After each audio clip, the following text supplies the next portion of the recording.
The aircraft we'll be using during our training is a Cessna 172 Skyhawk. Let's talk about the external features of the plane before moving inside in the next video. Every plane, including ours, has three main sections: the fuselage, which is the main body of the plane, the empennage, which is the tail section or back part of the plane, and the wings, which can be above or below the fuselage and provide lift. The fuselage contains the engine, cockpit, and cabin, while the empennage provides an attachment point for the vertical stabilizer and the horizontal stabilizer, and also displays the aircraft tail number, which identifies your aircraft, like a license plate on a car. The vertical stabilizer keeps the plane flying straight and has a rudder hinged onto the trailing edge. The rudder moves left and right, deflecting air to point the nose of the aircraft left or right. This left-right movement is known as yaw. The horizontal stabilizer has a hinged surface mounted to the back also. This one is known as the elevator and deflects air up and down to make the nose of the airplane point up or down. This up-down movement is called pitch.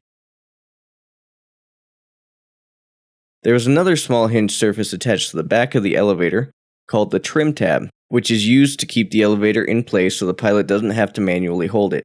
This is set using what we call the trim wheel, which is located in the cockpit. The Cessna 172 is a high-wing aircraft, which just means that the wing is mounted to the top instead of the bottom. Each wing has two hinged control surfaces, similar to the rudder and elevator. One is the flap, and the other is the aileron. The flap is connected to an electric motor and can be lowered in increments to slow the airplane down and allow us to descend at a steeper angle. It is mainly used during landings, and both flaps move together and can't be set to different positions simultaneously. The ailerons are not like this, however, and they move opposite to each other. The purpose of the ailerons is to rotate the airplane, which is known as roll. To roll the plane right, for example, the right aileron would deflect up, while the left deflects down. This pushes the right wing down and the left wing up, rolling the plane to the right. The 172 is a tricycle gear aircraft, which means its landing gear consists of three wheels, two big ones in back, called the main gear, and one smaller in front, called the nose gear.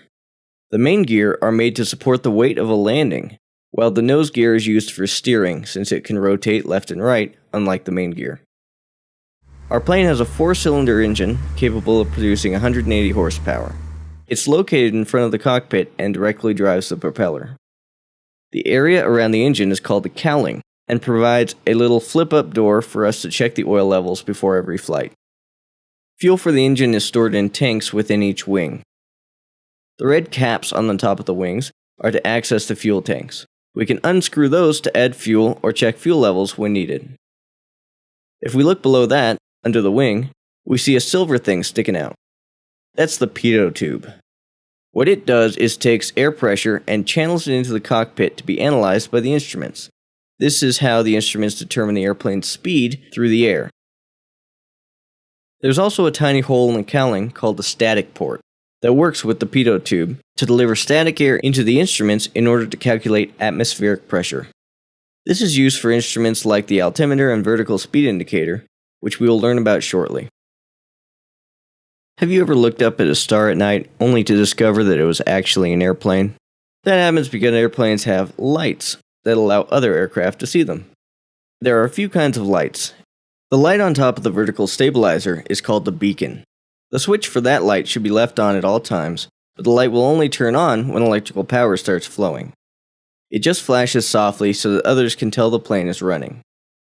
Next, we have the landing and taxi lights. These are mounted to the front of the left wing and act like headlights on your car. Here's what they look like from the inside of the cockpit late at night.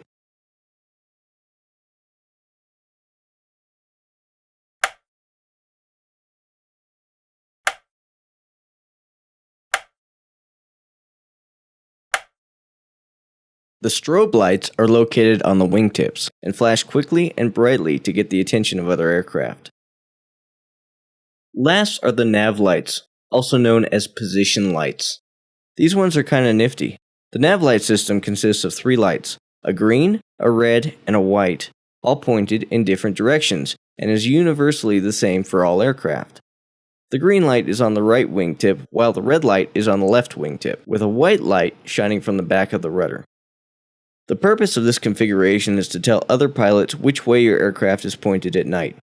If they see a green light, they know your plane is facing to their right. If they see a red light, they know it's facing to their left. If they see both, they know it's facing them. And if they see only a white light, they know you're facing away from them. Like I said, this is universally true for all aircraft, so you can use it to know the orientation of other airplanes as well. This is especially useful to know if they are on a collision course. So those are the main external features of the Cessna 172. Remember what you learned, because in the next video, we'll wipe off our feet and step inside to see it from a different perspective.